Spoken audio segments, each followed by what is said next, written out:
দীর্ঘদিন ধরে যে ইন্ডাস্ট্রিতে কাজ করেছি সেই ইন্ডাস্ট্রি যদি কোথাও গিয়ে দেখি যে 5 জায়গায় গিয়ে লোকে গালাগাল করছে যে আরে বাংলা ছবির লোক, যে মানুষগুলি সারাদিন খেটে খুটে এসে ওই 50 টাকা 70 টাকা 80 টাকার টিকিট কেটে দেবের ছবি দেখতেন, জিতের ছবি দেখতেন, প্রসেনজিৎ চ্যাটার্জির ছবি দেখতেন, তাদের পক্ষে 250 টাকা 300 টাকা দিয়ে টিকিট অ্যাফোর্ড করা সম্ভব নয়। বর্তমান বাংলা ছবিতে যে চরিত্রগুলো আসছে বা যে ধরনের গল্প বলছে, সেই গল্পটার মধ্যে মফস্বল, সাবার্বস, গ্রামগঞ্জের মানুষের অ্যাসপিরেশন নেই।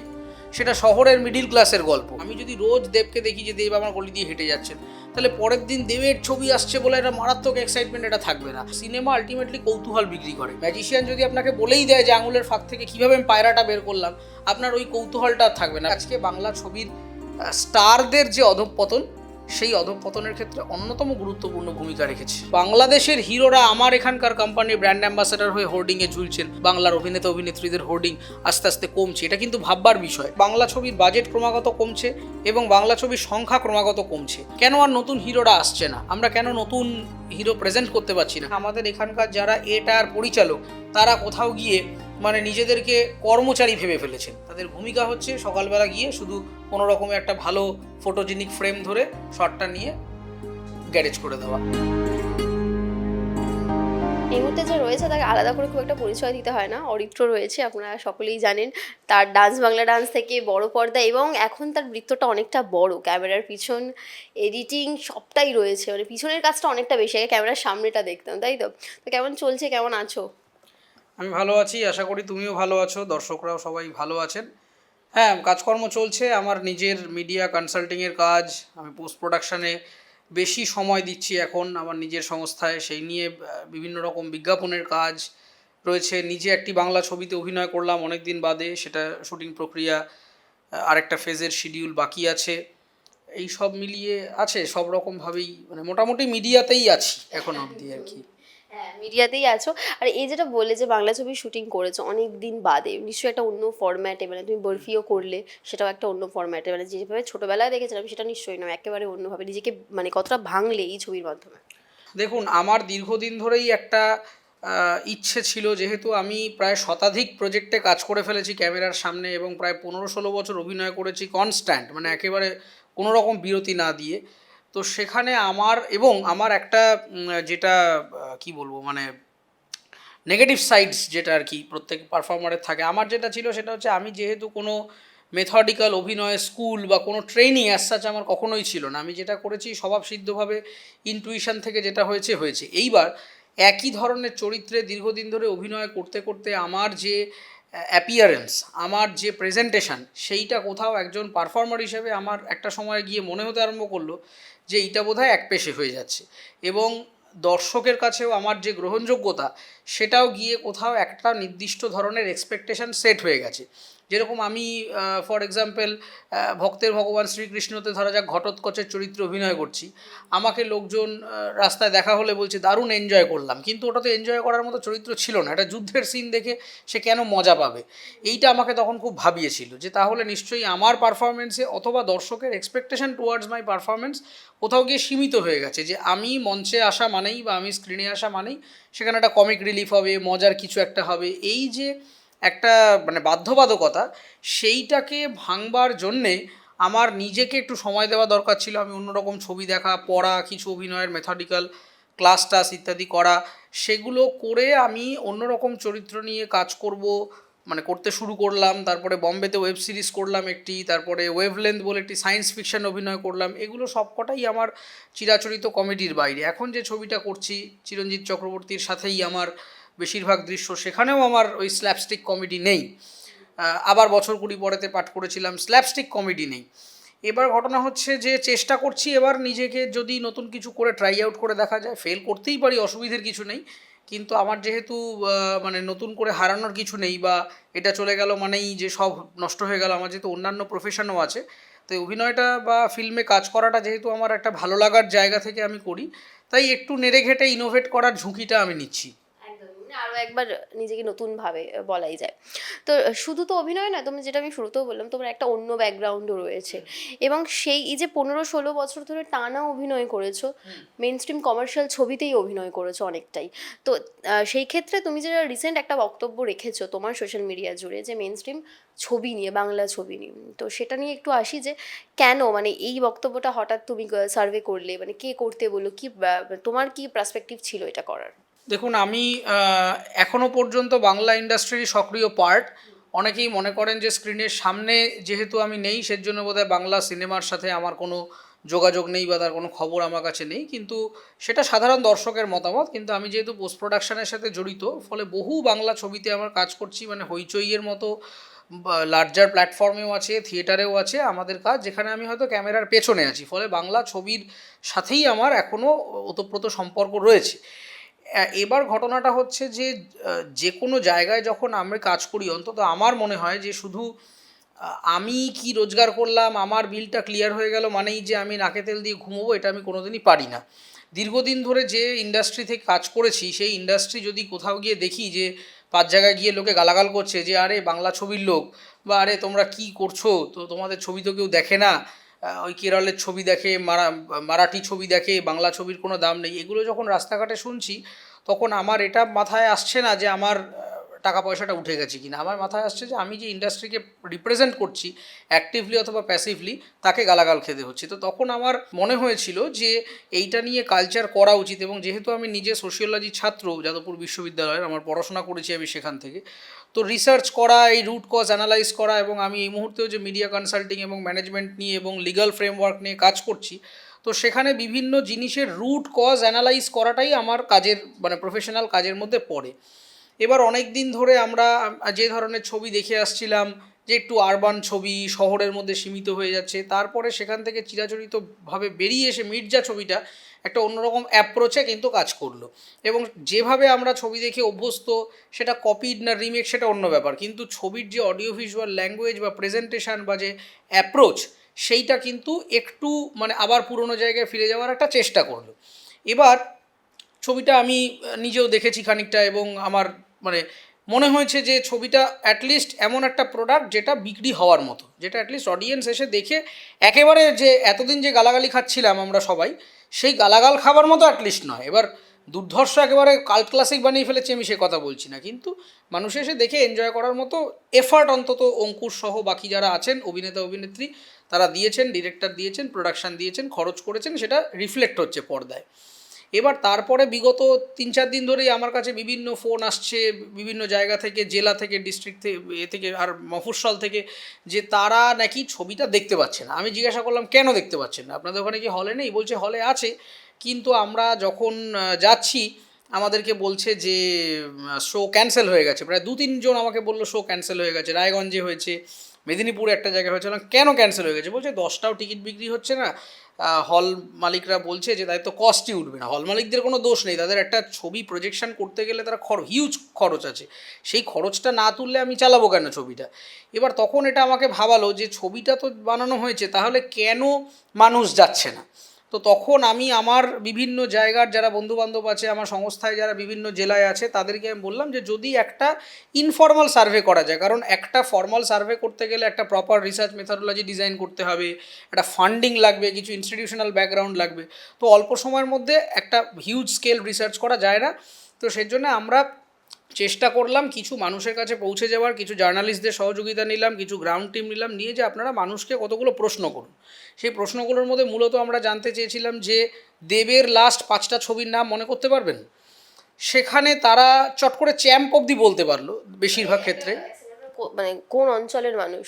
আমরা মূলত দেখেছি মেদিনীপুর, মুর্শিদাবাদ, উত্তর দিনাজপুর এবং উত্তর 24 পরগনা, এই জেলাগুলোতে মোস্টলি আমাদের যা ডেটা সেট আমরা নিয়েছি, সেইখানে মূলত এই 4-5টা জেলার ডেটা ইনপুট বেশি আছে। আমরা এটাকে আরও বেশি করে বড় করে করার এবং মেথডোলজি ফলো করে করার চেষ্টা করছি।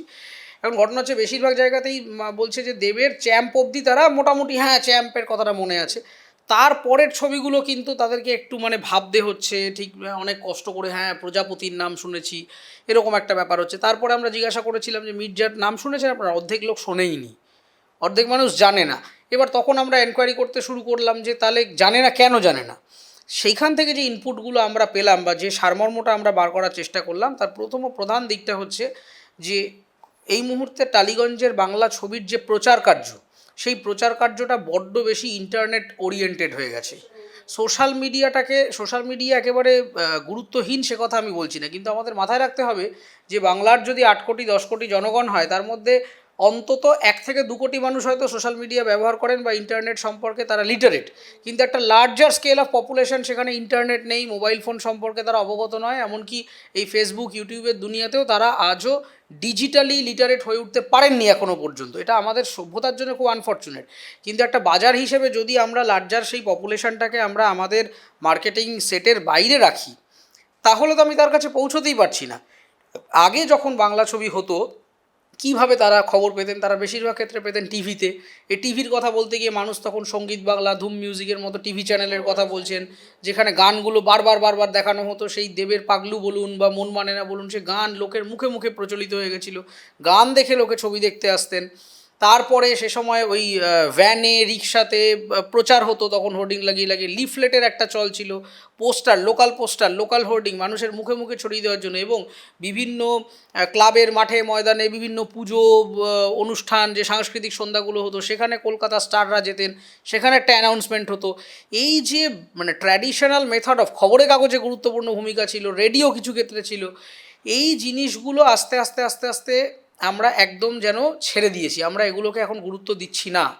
অন্তত লেটেস্ট বাংলা ফিল্মের মার্কেটিং স্ট্র্যাটেজি অ্যানালাইজ করলে সেটাই দেখা যাচ্ছে। আমরা শুধুই ভাবছি কতগুলো অনলাইনে ইউটিউবে করে দিলাম, রিল বানালাম, ফেসবুকে করলাম, সেটা নিশ্চয়ই গুরুত্বপূর্ণ, কিন্তু সেটা একটা বড় অঙ্কের মানুষের কাছে সেটা দিয়ে পৌঁছানো যাচ্ছে না।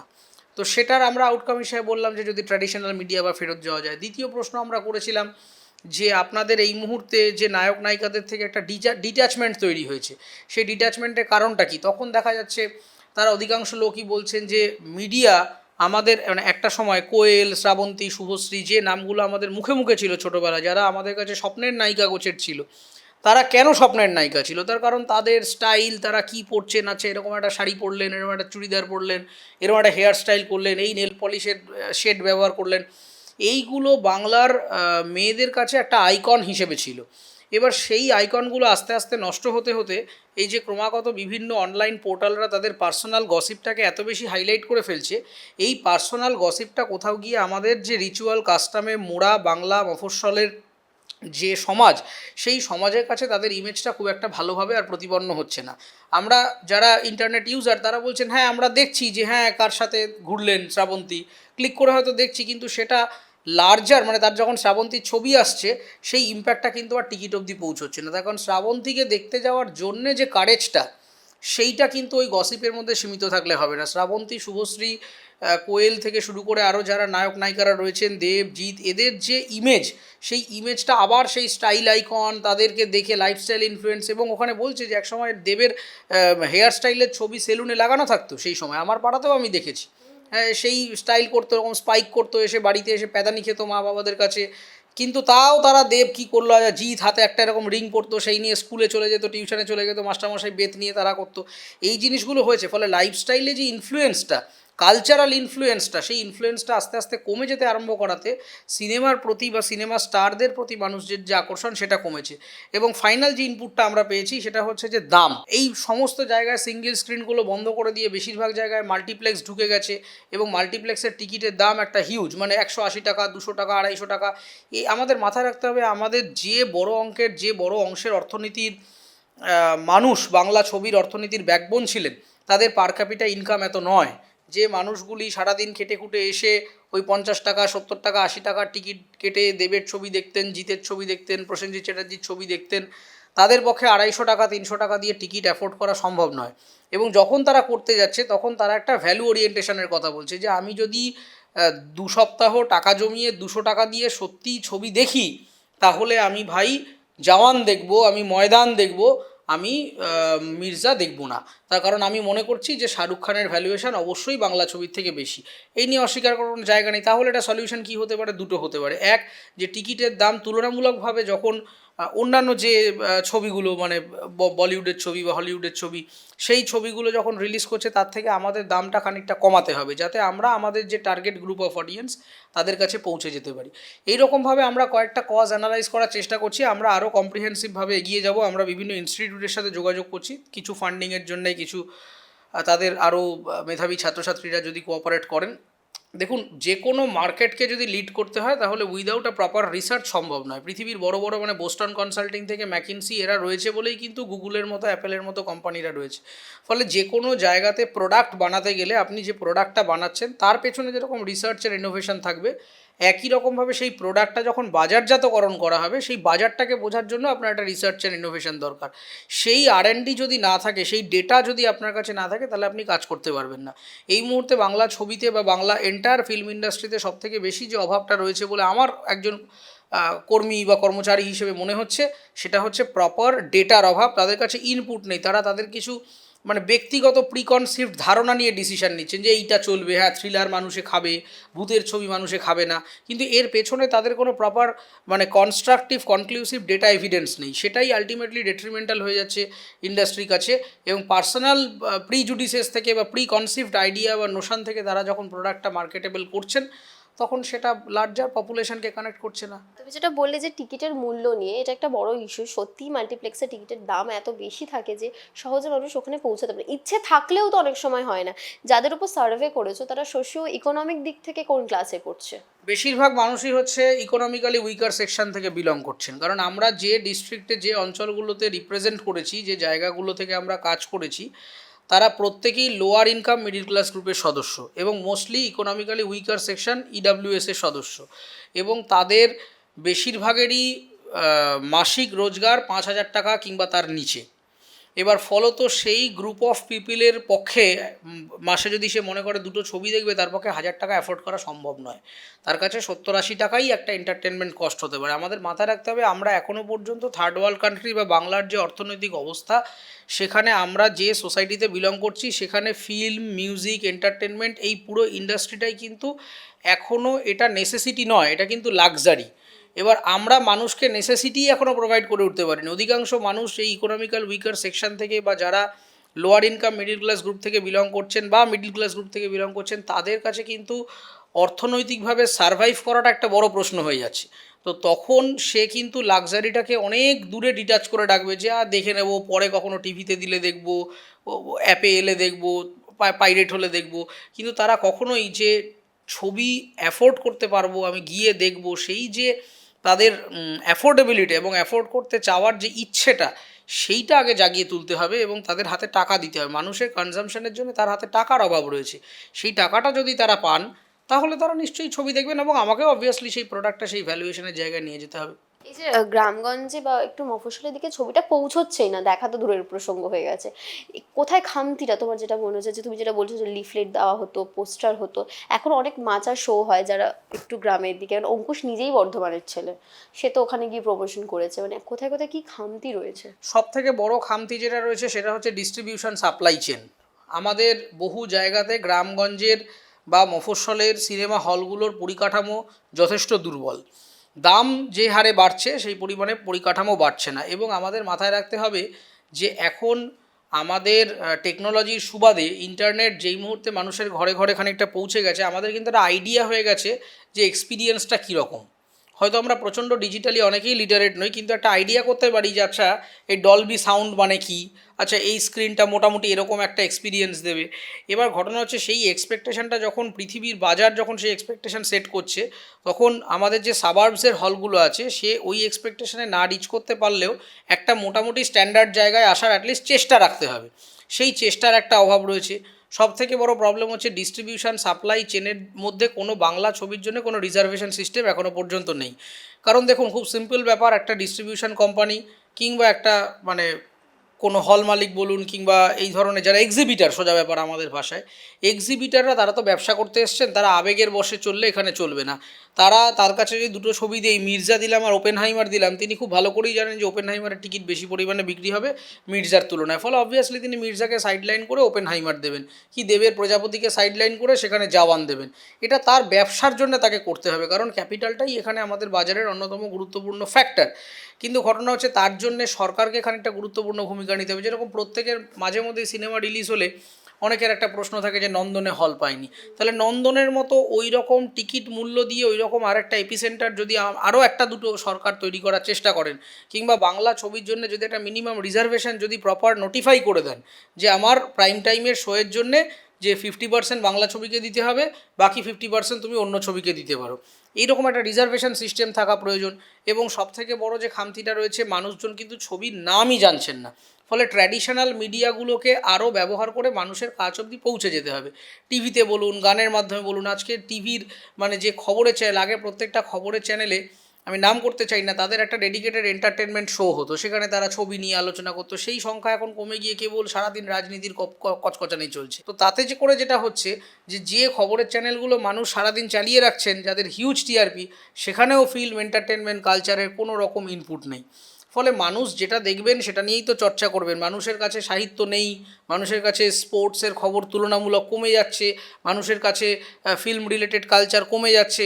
যে যুব সমাজ যারা একসময় এই ফিল্ম নিয়ে কালচার করতেন, গান নিয়ে কালচার করতেন, স্টাইল নিয়ে কালচার করতেন, তাদেরকে আমরা শিক্ষার দিতে পারছি না, চাকরি দিতে পারছি না, তাদেরকে ভুলভাল বুঝিয়ে পার্টি পলিটিক্সের মধ্যে ঢুকিয়ে সেই সমস্ত ছেলেমেয়েগুলি দেখবেন আপনি গ্রামগঞ্জে, মফস্বলে, আমি আমার পাড়ায় দেখেছি যে ছেলেমেয়েরা, যে ইউথরা আলটিমেটলি সমাজকে এগিয়ে নিয়ে যাওয়ার জন্য ম্যাক্সিমাম প্রোডাক্টিভিটি থাকার কথা, তাদের প্রোডাক্টিভিটি কমে যাচ্ছে। তারা পার্টি অফিসে বসে আড্ডা মারছে, এমন কারণ পার্টিতে তাদের না আছে স্টেক, না তাদের পার্টি পয়সা দেয়, না তাদের কোনো ইনপুট পার্টির কোনো কাজে লাগে, পার্টি কোনো কথা শোনে।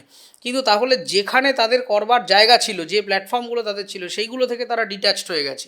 এই যে কনস্ট্যান্ট যারা কনজিউমার, তারা তাদের যে ওয়ে অফ লিভিংয়ের জন্য যে ফ্যাক্টরসগুলো ছিল, সেই ফ্যাক্টরগুলো থেকে যদি ডিট্যাচ হতে আরম্ভ করেন এবং শুধুমাত্র এই পলিটিক্স রিলেটেড আলোচনার মধ্যে কমিউনিকেশন যদি স্ট্রিমলাইন হয়ে যায়, তাহলে আপনি অন্য ভাষা জানবেন কী করে? আজকে শুধু সিনেমা বলো না, আপনি কলেজ স্ট্রিটে সার্ভে করলেও দেখতে পারবেন যে বাংলা পাঠক, বাংলা সাহিত্যের পাঠকের সংখ্যা ধাপ ধাপ করে কমেছে। লিটিল ম্যাগাজিন প্রায় বিলুপ্ত প্রায় একটা ফরম্যাটে পরিণত হয়েছে। মানে আগেকার দিনের যে আগে যদি ম্যাগাজিনগুলোর হয়তো বছরে 4টে সংস্করণ বেরোতো, এখন একটা বা দুটোই তারা বের করে উঠতে পারছে না, কস্ট রান আউট করে যাচ্ছে। এবার ঘটনা হচ্ছে এই যে এন্টায়ার সাংস্কৃতিক অবক্ষয়টা হচ্ছে, পাঠকের সংখ্যা কমছে, শ্রোতার সংখ্যা কমছে। আগে আমাদের ছোটোবেলাতেও যখন গান বেরোতো বা কিছু হতো, গানের শো হতো, কি কৌতূহলী থাকতাম আমরা যে ওখানে একজন ব্যান্ড আসছে, কি শ্রাবণী সেনের প্রোগ্রাম হচ্ছে, কি রূপম ইসলামের কোনো একটা হচ্ছে। এখন সেই সংখ্যাটা কিন্তু আস্তে আস্তে আস্তে আস্তে ডিট্যাচড হচ্ছে, অনলি ডিউ টু আমরা বাংলা এবং বাঙালি সাংস্কৃতিক অবক্ষয়ের একটা সিনারিওর মধ্যে দিয়ে যাচ্ছি। এবং বাংলা ছবি যে মানুষের কাছে পৌঁছচ্ছে না, জানছে না, এর জন্য আমরাই দায়ী। আমরাই পৌঁছানোর জন্য কোনো চেষ্টা করছি না। শুধুমাত্র আবারও বলছি, ফেসবুকে, টুইটারে, ইনস্টাগ্রামে ঝড় ফেলে দিলাম, কে ভাইরাল হয়ে গেল, এই দিয়ে কখনোই মানুষকে খাওয়ানো যাবে না। বৃহৎ অংশের পপুলেশন থেকে আমরা বিচ্যুত হয়ে আছি, বিচ্ছিন্ন হয়ে আছি। তাদের কাছে আমাদের প্রোডাক্টটা নিয়ে গিয়ে পৌঁছতে হবে, উপস্থাপনা করতে হবে এবং তাদের সাধ্য অনুসারে তার কাছে নিয়ে যেতে হবে। আমি নিয়ে পৌঁছলাম এমন একটা মানুষের কাছে যার সারাদিনের রোজগার হয়তো 100 টাকা নয়, আমি তাকে বললাম যে 500 টাকা টিকিট কেটে আপনি সিনেমা দেখতে আসুন, কখনোই তিনি সেটা অ্যাফোর্ড করতে পারবেন না। ফলে অ্যাফোর্ডেবল দামে ভালো জিনিস চেষ্টা করুন মানুষের কাছে নিয়ে যাওয়ার, পৌঁছে যাওয়ার, মানুষ অবশ্যই দেখবেন বলে মনে করি। একদমই, মানে বাংলা সিনেমা খুব বেশি শহর কেন্দ্রিক হয়ে গেছে। মানে শহরে যদি প্রধানের কথাই বলি, যদি 100 দিন চলে তাহলে গ্রামের মানুষরা নাম জানে না। অবশ্যই তাই। এর মূল কারণ হচ্ছে বাংলা ছবির নির্মাতা। আপনি যদি লেটেস্ট কয়েকটা ছবি দেখেন, আপনি দেখবেন যে বাংলা ছবি, দেখুন ছবি যারা দেখে, মানুষ দেখে কেন মোহিত হয়, বিশেষত ছবির সবথেকে বড় ভূমিকা হচ্ছে যে ছবি দেখে মানুষ নিজের মধ্যে একটা অ্যাসপিরেশন সেট করার চেষ্টা করে।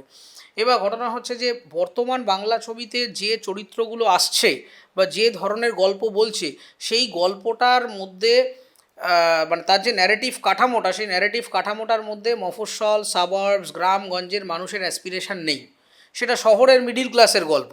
যেরকম ফর এক্সাম্পল ট্রান্সন্যাশনাল ন্যারেটিভ বলে একটা কনসেপ্ট আছে। ফর এক্সাম্পল আপনি বাংলা সিরিয়ালে যে কনফ্লিক্টের কথা দেখাচ্ছেন, ধরুন একটা শাশুড়ির সাথে ননদ, যা, ভাসুর, এদের যে এই যে রিলেশন, এইটা একটা বাংলার গৃহবধূ তিনি দেখে বুঝতে পারছেন, তার কারণ তার বাড়িতেও এই সিস্টেমটা রয়েছে। কিন্তু ঘটনা হচ্ছে আপনি যদি এটা চীন দেশে গিয়ে একজনকে দেখান বা একজন ইউরোপিয়ানকে দেখান, তার কাছে এটা খুব অবাক করার মতো, কারণ এই জয়েন্ট ফ্যামিলি স্ট্রাকচার কী, বাড়িতে শাশুড়ির সাথে একটা বড় বউয়ের কেন এরকম প্রবলেম, এই টিপিক্যাল ইন্ডিয়ান কালচারটা তারা বুঝতে পারবেন। ঠিক একই রকমভাবে আপনি যদি শহরের একটা মিডিল ক্লাস ছেলে, সে একটা কলেজে গিয়ে একটা স্কুলে পড়ে বাচ্চাটা, তার ফিজ রিলেটেড কী সমস্যা, এই সমস্যাটা শহরে আমি কানেক্ট করতে পারছি, কিন্তু উত্তর দিনাজপুরের লোকটা বা ছেলেটা কানেক্ট করতে পারছে না, কারণ সে ওই জীবনটার মধ্য দিয়ে যায়নি। ফলে সিনেমার মধ্যে আপনাকে এমন চরিত্র নিয়ে আসতে হবে, এমন গল্প, এমন ক্যারেক্টার, এমন রিফ্লেকশন থাকতে হবে, যাতে ওই মানুষগুলোরও একটা প্রতিচ্ছবি সেখানে থাকে, যাতে সে কানেক্ট করতে পারে। জওয়ান, পাঠান এইসব থেকে কানেক্ট করতে পারছে কেন? কারণ লার্জার দ্যান লাইফ এমন একটা কথা বলছে যেটা সবার অ্যাসপিরেশন, কমন অ্যাসপিরেশন, যে হিরো উড়ে এসে জুড়ে বসবে, প্রচণ্ড মারামারি করবে, একদম একটা টেরারিজমদের এগেনস্টে মেরে ফাটিয়ে দেবে, এটা হচ্ছে কমন অ্যাসপিরেশন। কিন্তু মানে আপনি যদি দেবের লাস্ট যে ছবিগুলো হয়েছে, সেই ছবিগুলো ছবি হিসেবে ভালো, অভিনয় হিসেবে ভালো, কিন্তু ঘটনাটা হচ্ছে তার যে কানেক্টিভিটি, সেই connectivity limited to urban middle class people, সাধারণ মানুষের কাছে, বা lower income group, middle class group, বা যারা ভিলেজ পপুলেশন, এই লার্জার অডিয়েন্স সেটা দেখে কানেক্ট করতে পারছেন না বলে ছবির সাথে তাদের আত্মিক সম্পর্কটা কমছে, and that's why they are deviating from Bengali films. তুমি যেটা বলছিলে যে শ্রাবন্তী, শুভশ্রী, কোয়েল, যাদের আমরা স্টাইল আইকন হিসেবে দেখেছি, মানে ওর মতো স্টাইল বিশেষত অনেকেই করে থেকেছি ওই সময়টা, কিন্তু সেটা এখন কমে যাচ্ছে। তাদের প্রত্যেক দিনের জীবনটা আমরা সোশ্যাল মিডিয়ায় দেখতে পাই, তাদের ইনস্টাগ্রামে দেখতে পাই, কিংবা টোটাল কে কার সাথে ঘুরছে, কে কার সাথে প্রেম করছে, সবটাই দেখতে পাচ্ছি। তো এই সব কিছু কি তাদের ছবির বক্স অফিসে এফেক্ট করছে? দেখুন, কিছুটা তো করেই। তার কারণ হচ্ছে যে অনেকগুলো ফ্যাক্টর আছে। প্রথম কথা হচ্ছে অভিনেতা অভিনেত্রীরা যে পরিমাণে রাজনৈতিক ব্যাটেল গ্রাউন্ডে এসে নিজেদের অ্যাক্সেসেবল করে দিয়েছেন। আপনি যদি শাহরুখ খানের সাথে রোজ চা খান রাস্তায়, আপনার যদি দেখা হয়, আপনি কিন্তু শাহরুখের প্রতি সেই অ্যাট্রাকশনটা আপনার থাকবে না। এই যে মানুষ কেন আপনাকে বড় পর্দায় দেখে, বড় পর্দা ইজ এ ম্যাজিক। এই যে দেব ওইভাবে হেঁটে আসছেন, বা দেব ওইভাবে কথা বলেন, দেব এইভাবে নায়িকার দিকে তাকান, দেব এইভাবে হাসেন, এই যে অ্যাসপিরেশনটা একটা ইয়ং ছেলে বা একটা ইয়ং মেয়ে দেখছে, সে যদি রোজই দেবকে দেখে, তাহলে কি তার ওইটা থাকবে? তার থাকবে না। তার কারণ এটাই তো মানে ভেবলেন ইম্প্যাক্ট, এটাই তো হচ্ছে ক্লাসিক্যাল ইকোনমিক্সের নিয়ম, এটাই তো ক্রমহ্রাসমান প্রান্তিক উপযোগিতার নিয়ম, যে আপনি যখনই মানে দাম এবং চাহিদা, এই দুটোর মধ্যে একটা ভারসাম্য আপনাকে রাখতে হবে। এবং এই যে diminishing rate of marginal utility, আপনি যখনই একটা জিনিসকে বারবার কনজিউম করতে আরম্ভ করবেন, তখন প্রতি লাস্ট ইউনিট থেকে আপনার ইনকাম, মানে আপনার এক্সপেকটেশন কমতে আরম্ভ করবে। আমি যদি রোজ দেবকে দেখি যে দেব আমার গলি দিয়ে হেঁটে যাচ্ছেন, তাহলে পরের দিন দেবের ছবি আসছে বলে একটা মারাত্মক এক্সাইটমেন্ট এটা থাকবে না। ফলে স্টার যারা অ্যাটলিস্ট লিড করছেন, তাদেরকে ডিজার্ভ হতে হবে, তাদের সম্পর্কে কৌতূহল তৈরি করতে হয় মানুষের মধ্যে। আচ্ছা, ও কী করছে, ও কী খায়, আচ্ছা ওইভাবে বডিটা কীভাবে তৈরি করলো, ও এভাবে হেয়ারস্টাইলটা কীভাবে করলো, এই যে একটা কৌতূহল সিনেমা আলটিমেটলি কৌতূহল বিক্রি করে মানুষের মনে। এই যে একটা ইনকুইজিটিভনেস, এই যে একটা অ্যাসপিরেশন বিক্রি করে সিনেমার মধ্যে। কিন্তু আপনি যদি কোর ইকোনমিক্সটা দেখেন, তাহলে ইটস অল অ্যাবাউট অ্যাসপিরেশন। এই লার্জার দ্যান লাইফ সিনেমা, এই সাউন্ড, গ্রাফিক্স, কালার, এই নানা রকমের কায়দাবাজি, এই সমস্তর মধ্য দিয়ে আলটিমেটলি সিনেমা সেলস অ্যাসপিরেশন। এবার এই অ্যাসপিরেশনটা যদি মরে যায়, তাহলে কখনোই আপনি সেটাকে বিক্রি করতে পারবেন না। আমরা এখনও দক্ষিণী ছবিদের ওই যে কায়দা, চেন ঘুরিয়ে আসছে, বা পুষ্পা বা এরকম একটা সেরকম স্টাইল করলাম, এইটা দেখে যে কপি করতে আরম্ভ করছি আমরা। এই যে কপিটা করছি কেন, ও করেছে তো কী হয়েছে? এই যে অ্যাসপিরেশনটা, যে আমার মধ্যে এরকম একটা থাকবে, আমি এরকমভাবে দাঁড়িয়ে রাখবো, আমি এরকমভাবে হাতটা নিয়ে বসবো, এই অ্যাসপিরেশনটা সেট করবার জন্য আমাদের নায়ক নায়িকাদেরকে ফিল্মের যে রিজার্ভেশনটা, সেই রিজার্ভে থাকতে হবে। এত ওপেন হয়ে গেলে চলবে না। তার মানে কি, হ্যাঁ আমি ইনস্টাগ্রাম করবো না, নিশ্চয়ই, এটা তো অস্বীকার করা যায় না, টেকনোলজি উইল বি মুভিং।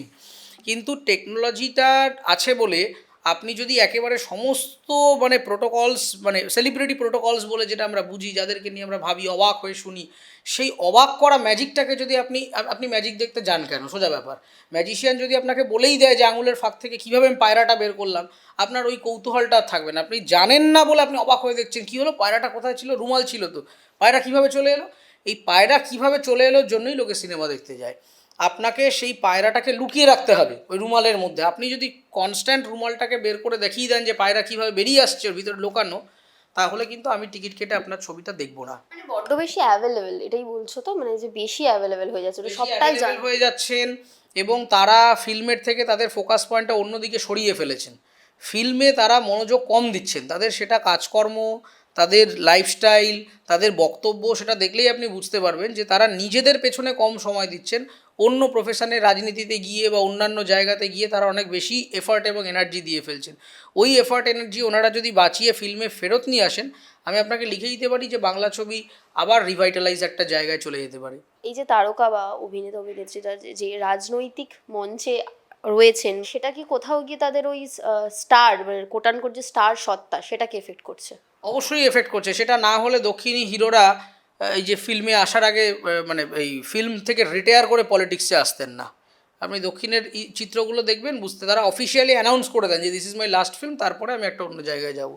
তার কারণটা হচ্ছে আমাদের বুঝতে হবে যে ফিল্ম থেকে রাজনীতিতে যাওয়ার মধ্যে খারাপ কিছু নেই, কিন্তু এখন এই মুহূর্তে দাঁড়িয়ে আমরা যদি অন্তত বাংলাও দেখি, তাহলে বাংলার রাজনীতিটা সেই শিক্ষিত সামাজিক রাজনৈতিক প্রেক্ষাপটটা নেই। এখানে একটা কাদা ছোড়াছুড়ি, দুর্নীতিগ্রস্ত একটা যে জায়গা তৈরি হয়েছে, তাতে আমি ধরেও নিলাম যে দেব, হিরণ বা যেই আরও যারা ফিল্ম স্টার আছেন, সায়নী, এরা হয়তো টাকা নেননি, এরা হয়তো সৎ, আমি যদি ধরেও নিই, কিন্তু আপনি যখন হলে দেখতে যাচ্ছেন তাকে, আপনার মনে হচ্ছে আরে ও তো তৃণমূলের প্রচার করতে আমার এতে এলো, বা ও তো বিজেপির হয়ে কথা বলতে এলো আমার এখানে। এই যে একটা সাবকনশাস মাইন্ডে আপনাকে মনে রাখতে হবে, আপনি যখন থিয়েটার দেখতে যাচ্ছেন বা কোনো অভিনেতাকে দেখছেন স্ক্রিনে চালিয়ে, আপনি কিন্তু তার পারফরমেন্সটা দেখছেন, তার সে কী জাতি, সাদা না কালো না কোন ধর্ম কী, সেটা আপনি দেখছেন, আপনি তার চরিত্রটাকে অবজার্ভ করছেন। কিন্তু এই চরিত্রের প্যাকেজের বাইরে বেরিয়ে এসে যখন তারা বেশি পরিমাণে এমবেড হয়ে যাচ্ছে এই পলিটিক্যাল কনটেক্সটের সাথে, তখন পলিটিক্যাল কনটেক্সটে আমি আজকে তাকে যেভাবে দেখছি, তার একটা ম্যাসিভ রিফ্লেকশন পড়ছে তার পারফরমেন্সে আমি হিসাবে। সেই একই কারণে আপনি দেখবেন যে পলিটিক্যাল ব্যাটল গ্রাউন্ডের জন্য শুধু ফিল্ম নয়, থিয়েটারে এফেক্ট পড়ে, সাহিত্যের ক্ষেত্রে এফেক্ট পড়ে। অনেক সাহিত্যিকদের এই নানা রকম যখন করাপশান চলে আসে, তখন তার বই বিক্রি কমে যায়। আপনি বলতেই পারবেন আরে ও তো করাপশান করেছে তো কী হয়েছে, ও তো ভালো লেখক। কিন্তু এই যুক্তি কিন্তু কনজিউমারদের মধ্যে খাটে না। কনজিউমারদের অ্যাপ্রোচটা কিন্তু অ্যাজ এ হোল আপনাকে জাজ করা হয়। ফলে তাদের এই মানে বাংলার টেলিভিশন বলুন কিংবা বাংলা ফিল্ম বলুন, সেখান থেকে মুড়ি মুড়কির মতো যে রাজনীতিতে এই যে চলে আসা, এটার একটা ম্যাসিভ ডেট্রিমেন্টাল এফেক্ট কনজিউমারদের ওপরে পড়েছে। এবং সেটা টিকিট সেলিংয়ে সেটার আউটকাম আমরা দেখলেই বুঝতে পারছি যে স্টার্ক ডিফারেন্স রয়েছে। যে যবে থেকে এই স্টাররা ফিল্মে এলেন, তার তার ঠিক আগে মুহূর্তে তাদের ছবিগুলোর টিকিট সেলিং দেখুন, মানুষের অ্যাকসেপ্টেন্স দেখুন, সব বাদ দিয়ে আপনি তার সোশ্যাল মিডিয়া অ্যাকসেপ্টেন্স দেখুন। তারা একটা ছবি দিত, আগে মানুষ কি কমেন্ট করতেন, কিভাবে দেখতেন, এখন সেখানে হাহা রিয়্যাক্ট করছেন। ছবিটা খারাপ বলে হাহা রিয়্যাক্ট করছেন না, তারা কিন্তু ব্যক্তিগত জাজমেন্ট করে, তাদের ব্যক্তিগত পারসেপশন থেকে তারা তাকে কিন্তু অ্যাটাক করছেন। ফলে এই জায়গাটাই আজকে বাংলা ছবির স্টারদের যে অধঃপতন, সেই অধঃপতনের ক্ষেত্রে অন্যতম গুরুত্বপূর্ণ ভূমিকা রেখেছে। তুমি নিজেও মেইন স্ট্রিম বাংলা ছবিতে কাজ করছো, একেবারে কমার্শিয়াল ছবির কথা বলছি। তো সেখানে যে কমার্শিয়াল ছবির ক্ষেত্রে যেটা থাকে না, নেক্সট টু ডোর ইমেজ, মানে অভিনেতা অভিনেত্রীদের যে পাশের বাড়ির ছেলে মেয়ে হয়ে উঠতে হবে বা দর্শক যাতে তাদের সাথে কানেক্ট করতে পারে, সেইটার রিলেটটা কি একটু কমে গেছে, কি মনে হয় তোমার? তার কারণ এর পিছনে অনেকগুলো ফ্যাক্টর কাজ করে। প্রথম কথা হচ্ছে, আমরা আজ থেকে 5-10 বছর আগে একজন স্টার বা সেলিব্রিটিকে যেভাবে দেখতাম, সেইটা এখন আর কাজ করবে না। তার মূল কারণ হচ্ছে যে অ্যাভেলেবিলিটি অফ ক্যামেরাস। আপনি আগে এই যে ক্যামেরা নিয়ে একটা ছবি তুলছে, একটা ভিডিও তুলছে, আজ থেকে 10 বছর আগে আপনি যদি চলে যান, আপনি গড়ের মাঠ দিয়ে যাচ্ছেন, হয়তো কেউ একটা ভিডিও ক্যামেরা নিয়ে দাঁড়িয়ে আছে, আপনি অবাক হয়ে দেখতেন আরে এই লোকটা ভিডিও করছে। কিন্তু আজকে যদি আপনি চলে যান, আপনি এরকম দেখবেন 10টা লোক দাঁড়িয়ে আছে, আপনি একজনের দিকেও তাকাবেন না। তার কারণ হচ্ছে যে আপনি জানেন যে the camera is available to everyone, each and প্রত্যেকের ফোনের পেছনে একটা ক্যামেরা আছে, প্রত্যেকের একটা সাধারণ ফোনের মধ্যেও একটা চকচকে ক্যামেরা আছে। এমনকি মানুষ ফোন কিনতে যান অন্য কিছু দেখেন, আগেই জিজ্ঞাসা করেন কত মেগাপিক্সেল ক্যামেরা, এই রিল বানানো যাবে, ইত্যাদি করা যাবে, সেইটা দেখে তারা ক্যামেরা কেনেন, এই মানে মোবাইলটা কেনেন। এবার ঘটনাটা হচ্ছে এই যে অডিও ভিজুয়াল রিপ্রোডাকশানটা, ইমেজ ক্রিয়েশনটা, সেটা যেই মুহূর্তে সবার হাতে চলে এসছে, তখন কিন্তু আমি যে প্রোফাইলে দাঁড়িয়ে আমি ফিল্মে কাজ করেছি, 100টার ওপরে প্রজেক্টে করে ফেলেছি, তাতে আমার 80,000 ফলো আছে, কিন্তু আমার থেকেও বেশি গুরুত্ব পাবেন হচ্ছে আরেকজন ডিজিটাল ক্রিয়েটার, যে হয়তো এত ছবি টবি সম্পর্কে জানেই না, এত কিছু করেনি, কিন্তু তার হয়তো 2 লক্ষ ফলোয়ার আছে। আর সে যদি রাস্তা দিয়ে বেরোই, তাকে লোকে বেশি পরিমাণে দেখবে, কারণ তার রিল, তার ইউটিউবে তার এটা অনেক রিচটা বেশি। ফলে যেই মুহূর্তে এই ডিজিটাল টেকনোলজির একটা পেনিট্রেশন আমাদের সমাজে ঢুকেছে, তখন কিন্তু আমাদের মাথায় রাখতে হবে যে ফিল্মের যে অডিও ভিজুয়াল ইমেজ রিপ্রোডাকশানের যে এক্সক্লুসিভিটি ছিল, সেটা কমেছে। সেটা কমে যাওয়ার ফলে আমাকে বিকল্প রাস্তা ভাবতে হবে। সেই বিকল্প রাস্তাটা ভাবার জন্যে স্টারদেরকে একটু মাথা ঘামাতে হবে, তার ইমেজ কী হবে, তার অ্যাপিয়ারেন্স কী হবে, তিনি কীভাবে এই পাঁচটা পপুলার ইনস্টাগ্রামারের থেকে তিনি নিজেকে কীভাবে আলাদা জায়গায় রাখবেন, সেটা নিয়ে আপনি দেখবেন বলিউডের সেলিব্রিটিরা ক্রমাগত কাজ করে যাচ্ছে, সেটা নিয়ে হলিউডের সেলিব্রিটিরা ক্রমাগত কাজ করে যাচ্ছে। কিন্তু আমরা সেটা কাজ করছি না, আমরা নিজেদের মাঠটাকে ক্রমাগত ওপেন করে দিচ্ছি। আজকে আমার খুব খারাপ লাগে যখন আমি রাস্তায় যাই, দেখি বাংলাদেশের হিরোরা আমার এখানকার কোম্পানির ব্র্যান্ড অ্যাম্বাসাডার হয়ে হোর্ডিংয়ে ঝুলছেন, অথচ একটিও আমাদের বাংলার অভিনেতা অভিনেত্রীদের হোর্ডিং আস্তে আস্তে কমছে। এটা কিন্তু ভাববার বিষয়, এটা কিন্তু অত্যন্ত চিন্তা করার বিষয় যে ক্রমাগত, আমি বলছি না যে বাংলাদেশের সাথে আমাদের কোলাবোরেশনটা খারাপ, আপনি বোঝার চেষ্টা করুন, কোলাবোরেশন পার্টনারশিপ অত্যন্ত ইম্পর্ট্যান্ট। বাংলাদেশ আমাদের প্রতিবেশী রাষ্ট্র, আমরা সেখানে বিনিয়োগ করছি, তারা এখানে বিনিয়োগ করছেন, এই মিলিয়ে অর্থনীতির এই চাকাটা ঘুরতে থাকবে। কিন্তু আজকে আপনি রাস্তা দিয়ে গেলে অধিকাংশ বড় বড় ব্র্যান্ডের পোস্টারে দেখবেন বাংলাদেশের হিরোরা অলরেডি ডমিনেট করছেন। সেখানে কিন্তু আপনি দেবকে পাচ্ছেন না, সেখানে আপনি জিতকে পাচ্ছেন না, সেখানে প্রসেনজিৎ চ্যাটার্জিকে পাচ্ছেন না, তারা আস্তে আস্তে সংখ্যায় কমছে। সেখানে আপনি অঙ্কুশকে পাচ্ছেন না, শুভশ্রী শ্রাবন্তীকে পাচ্ছেন না, সেখানে অপূর্বকে বেশি পরিমাণে পাচ্ছেন, সেখানে জয়া হাসানকে বেশি পরিমাণে পাচ্ছেন। এইটা কিন্তু আপনার মানে বাংলা ইন্ডাস্ট্রিকে একটু ভাবতে হবে যে আমার পজিশনটা কোথায়, মানে আমি কম্পিটিশন লেভেলটা ঠিক জায়গায় দিতে পারছি কি না। তার কারণ এখন কিন্তু উন্মুক্ত বাজার, এখন কিন্তু এরকম আইন করে রেস্ট্রিকশন করে যে না ওকে কাজ করতে দেবো না, ওর ছবি দেখাবো না, এই দেখাবো না, এইসব চলবে না। আপনার প্রতিযোগিতা কিন্তু যতটা বম্বের সাথে, ততটাই বাংলাদেশের সাথে, ততটাই মারাঠি ছবির সাথে, ততটাই ওপেনহাইমারের সাথে, কারণ একই বাজারে আপনারা সবাই কম্পিট করছেন। ফলে আপনাদের স্ট্যান্ডার্ডটা সেই জায়গায় সেট করতে হবে, আপনার ইনোভেশন লেভেল, আপনার কমিউনিকেশন লেভেল, আপনার অ্যাপিয়ারেন্স, প্রেজেন্টেশন সেই জায়গায় সেট করতে হবে। সেটা যদি সেট না করতে পারেন তাহলে কিন্তু আস্তে আস্তে আস্তে আস্তে হোর্ডিং থেকে যেভাবে বিলুপ্ত হয়ে যাচ্ছেন, একসময় ক্ষীণ হয়ে যাবেন, মানুষ ভুলে যাবে। বাংলা ছবির কাস্টিং নিয়ে যদি বলি, নতুন মুখ কিন্তু খুব বেশি যে দেখা যায় তা নয়, একটা কি নতুন মুখের অভাব রয়েছে? না, এই জায়গাটা আমি একটু ডিফার করবো আপনার সাথে, কারণ নতুন মুখ বরং বেশি পরিমাণে দেখা যায়। তার কারণ এই চলটা আবার এসেছে এই সোশ্যাল মিডিয়া আসার জন্য। কারণ এখন কাস্টিংয়ের ক্ষেত্রে অনেকেই জানেন না, অনেক ভালো অভিনেতা অভিনেত্রী পিছিয়ে যাচ্ছেন এই কাস্টিংয়ের দৌড়ে। তার কারণ এখন কাস্টিং যে কোম্পানিজগুলো রয়েছে তারা সবার আগে দেখে যে এর ডিজিটাল প্রেজেন্স কীরকম। অনেক ভালো অভিনেতা অভিনেত্রী, হ্যাঁ, সোশ্যাল মিডিয়া ফলোয়ার, তার অ্যাক্টিভিটি, তার কমিউনিকেশন লাইন কীরকম। অনেক ভালো অভিনেতা অভিনেত্রী কিন্তু লাস্ট রাউন্ডে গিয়ে বাদ পড়ে যাচ্ছেন only due to the digital presence.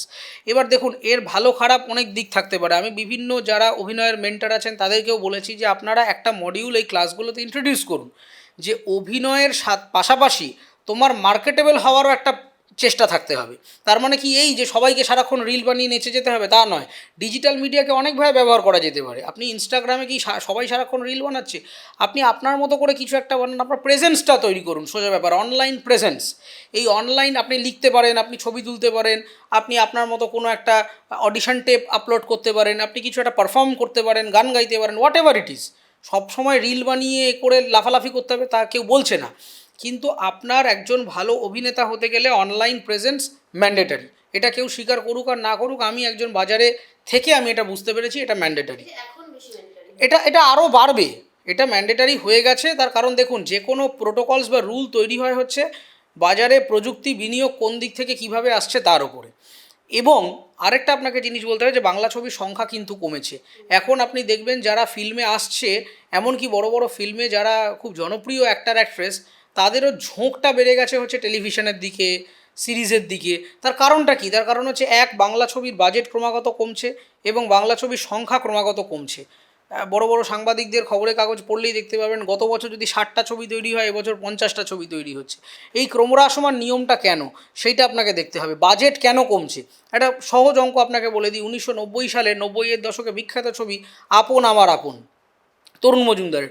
আপনি উইকিপিডিয়া বা IMDb খুললেই দেখতে পাবেন সেই সময় তার বাজেট ছিল অ্যাপ্রক্সিমেটলি 30 লক্ষ টাকা, আনুমানিক ফিগারটা আমার মনে আছে। সে বক্স অফিস থেকে রোজগার করেছিল মোর দ্যান 50 lakhs 1990-এর ইকোনমিতে দাঁড়িয়ে। তাহলে 1990 থেকে আজকে 2024-এ আমরা দাঁড়িয়ে আছি, অন্তত মানে মোর দ্যান 100% মুদ্রাস্ফীতি হয়েছে। এবার তাহলে সেই ইনফ্লেশনের রেটে 30 লাখ টাকায় যদি তরুণ মজুমদার ছবি করেন, তাহলে আমার এখানে আজকে বাংলা ছবির বাজেট কেন 20-25 লাখে আটকে যাচ্ছে ইন জেনারেল? কটা ছবি হচ্ছে 1 কোটি টাকা বাজেটের, সারা বছরে হয়তো একটা বা দুটো, খুব মানে সেগুলো বিরাট একটা স্টার কাস্ট হলে তবেই। সাধারণ ছবির বাজেট কমেছে। এবং আপনাকে আরেকটা জিনিস মাথায় রাখতে হবে যে রেভিনিউ ইনকাম, আজকে তরুণ মজুমদার 90-এর দশকে তার ছবি যদি 50 লক্ষ টাকা রোজগার করে থাকে, আপনাকে মাথায় রাখতে হবে যে সেই সময় রোজগারের একমাত্র প্ল্যাটফর্ম ছিল বক্স অফিস। শুধুমাত্র হলে যা টিকিট হলো অনেক পরবর্তীকালে টিভি রাইট ফাইটের গল্প এসছে, কিন্তু এটা অনেক পরে। কিন্তু এখন কিন্তু রেভিনিউয়ের হাজার একটা উপায় আছে। আপনি ট্রেলার টিজার আলাদা করে বিক্রি করছেন, গান আলাদা করে বিক্রি করছেন, ফিল্মের মার্চেন্ডাইজিং করছেন, ফিল্মের ওটিটি রাইট, ডিজিটাল রাইট, এই টেলিভিশন রাইট, স্যাটেলাইট রাইট, হলের বিভিন্ন এক্সক্লুসিভ নন এক্সক্লুসিভ, এমনকি মাল্টিলিঙ্গুয়াল রাইটস, এই যে বিভিন্ন জিনিসপত্র, নানা রকমের রেভিনিউয়ের উইংস বেড়েছে। আপনি সেইটার হিসেবে যদি কম্পারেটিভ অ্যানালিসিস করতে বসেন, আপনি দেখবেন বাংলা ছবি অনেক লসে চলছে। বাজেট লেভেল থেকে আমরা লসে আছি। আমাদের বাজেট কেন নেই, কেন আমরা বিনিয়োগ পাচ্ছি না, কেন বিনিয়োগ এলেও টাকা তুলতে পারছি না, সেই জায়গাগুলো আমাদেরকে আরও গভীরে গিয়ে অনুসন্ধান করতে হবে বিফোর ইনভেস্টিং এবং বিফোর ক্রিটিসাইজিং আদার্স।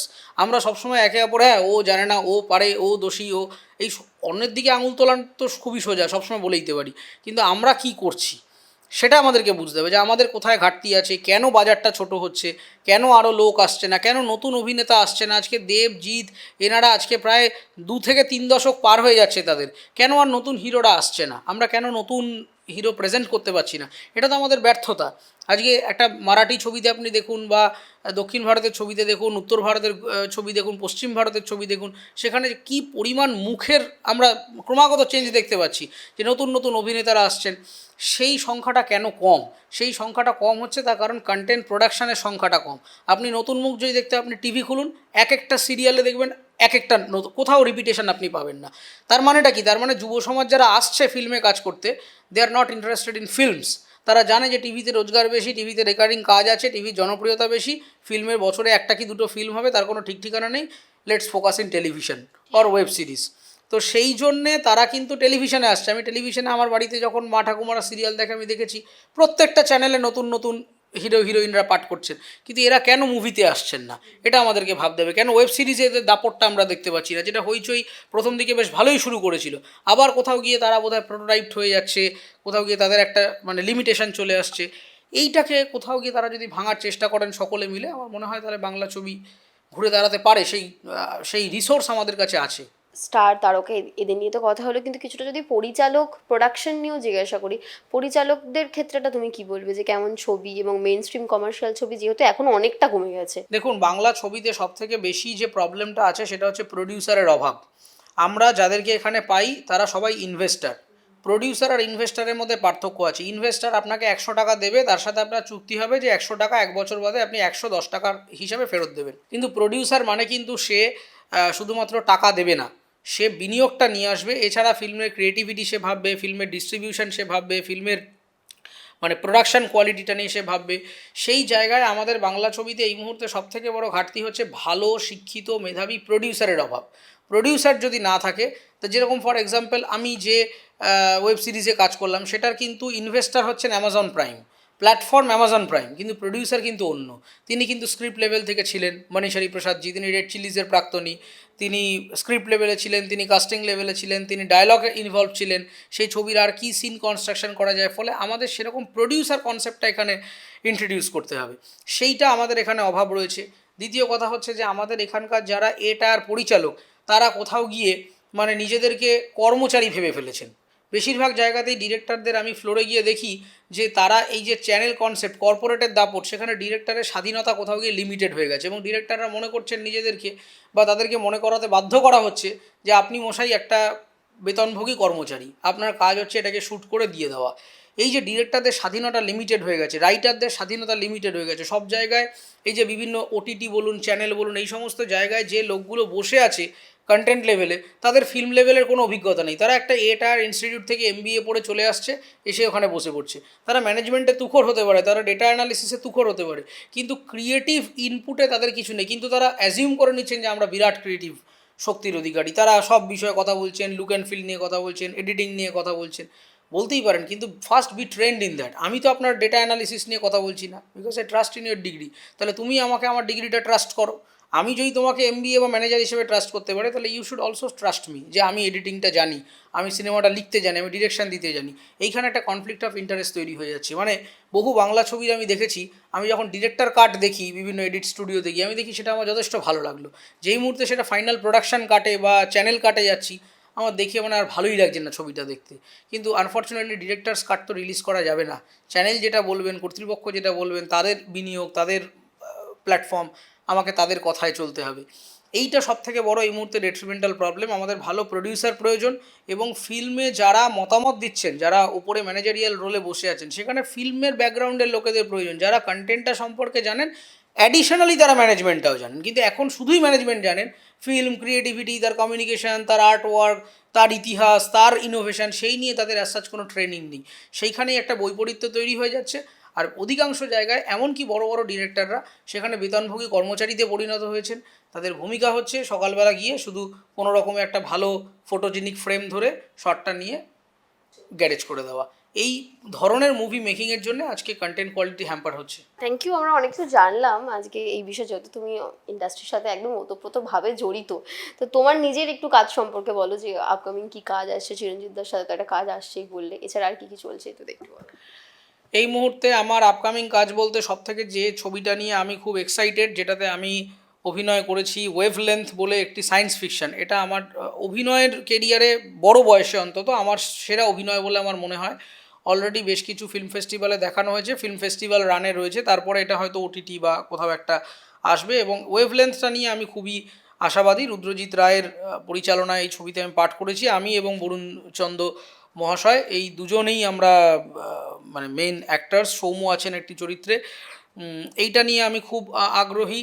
এরপরে আরেকটি ওয়েব সিরিজের কথা আমি মানে আমার কথা হয়ে রয়েছে, সেটা অবশ্য হিন্দিতেই। সেটা আমি আস্তে আস্তে বাংলার বাইরে একটু কাজ করবার জন্য চেষ্টা করছি। এছাড়া এই মুহূর্তে আমার যেটা বললাম, শ্রীমন্ত সেনগুপ্তের নির্দেশনায় একটি ছবি, সেই ছবিটি আমি অভিনয় করছি। সেই ছবিটিও আসবে খুব শীঘ্রই। খুব অন্যরকম ছবি, অন্যরকম চরিত্র, তার শুটিং প্রক্রিয়া চলছে। এরপরে আমার পোস্ট প্রোডাকশানের কাজ, যেরকম আমি মোস্টলি বিজ্ঞাপনে কাজ করি, অনেকেই যারা জানেন আমার অডিয়েন্সরা, বিজ্ঞাপনের কাজ আমার চলছে প্যারালালি। যেটা আমার মানে further goal in main profession, আমি ভারতীয় জুডিশিয়াল সার্ভিসে যুক্ত হতে চাই, জুডিশিয়ারি নিয়ে কাজ করতে চাই। সেটাই আমার খুব পছন্দের জায়গা। আমি হয়তো আগামীতে ল পড়ব এবং ল নিয়ে কাজ করব, এরকম একটা অ্যাম্বিশন আমার রয়েছে।